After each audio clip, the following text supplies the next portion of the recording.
এমন কোনো competitive exam নেই যেখানে একক স্থানীয় অঙ্ক নির্ণয়ের অঙ্ক দেওয়া থাকে না। আজ তোমাদের একক স্থানীয় অঙ্ক নির্ণয়ের এমন একটি ট্রিক্স দেখাবো যে ট্রিক্সের মাধ্যমে তোমরা অঙ্কটিকে পুরো ক্যালকুলেশন নয়, মাত্র এক লাইনের মধ্যে এর সমাধান কিন্তু করতে পারবে। দেখো এখানে অঙ্কটা কি দেওয়া আছে, দেখো এই অঙ্কটির একক স্থানীয় অঙ্ক তোমাকে নির্ণয় করতে হবে। তোমরা কিভাবে করবে, তোমরা মনে রাখবে যদি কোনো সংখ্যার একক স্থানে 0, 1, 5 এবং 6 থাকে, তাহলে এর ঘাতে যে সংখ্যা থাকুক না কেন তার একক স্থানীয় অঙ্কগুলো কিন্তু এটাই হবে। এবার এখানে লক্ষ্য করে দেখো, এখানে একক স্থানাঙ্ক কত আছে, 0 আছে, তার ঘাতে কি আছে দেখার দরকার নেই, তাহলে একক স্থানাঙ্ক কত হলো 0। এবার এটা গুণ চিহ্ন দাও, দেখো এর একক স্থানাঙ্ক কত আছে, 1 আছে, এর ঘাতে কি আছে দেখার দরকার নেই, তাহলে একক স্থানাঙ্ক কত হবে, 1 হবে। এবার এখানে লক্ষ্য করে দেখো এর একক স্থানাঙ্ক কত আছে, 5 আছে, 5 এর ঘাতে যে সংখ্যা থাকুক না কেন তাহলে একক স্থানাঙ্ক কত হলো, 5 হলো।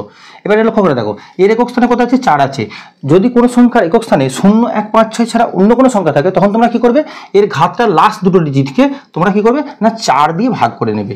দেখো 4 দিয়ে এটা ভাগ করো, 4 1 4, 3 0 30, 4 7 28, ভাগশেষটা কত হলো 2। তোমার ভাগফলটা দেখবে না, ভাগশেষটা নেবে, নেওয়ার পরে এই যে সংখ্যাটার একক স্থানাঙ্ক ছিল এই ভাগশেষটাকে সেই ঘাতে উন্নীত করবে, তাহলে 4 স্কয়ার করলে কত আছে 16। দেখো আবার এর একক স্থানাঙ্ক কত আছে না 6 আছে, এটা তোমরা লিখে নাও। এবার দেখো যেহেতু এখানে 0 আছে তাহলে 0 সঙ্গে তুমি যে কোনো সংখ্যা গুণ করো না কেন কত আসবে না 0 আসবে, তাহলে এই অঙ্কটির একক স্থানাঙ্ক কত হবে 0, যেটা তোমার আছে অপশন এর মধ্যে। তাহলে এই অঙ্কটা তোমরা যদি বুঝতে পারো তাহলে এই অঙ্কের উত্তর কত হবে, তোমার উত্তর কমেন্ট বক্সে জানাও। ভিডিওটি ভালো লাগলে লাইক করো এবং এই জাতীয় নিত্য ভিডিও টিপস পেতে অবশ্যই চ্যানেলটিকে সাবস্ক্রাইব করো।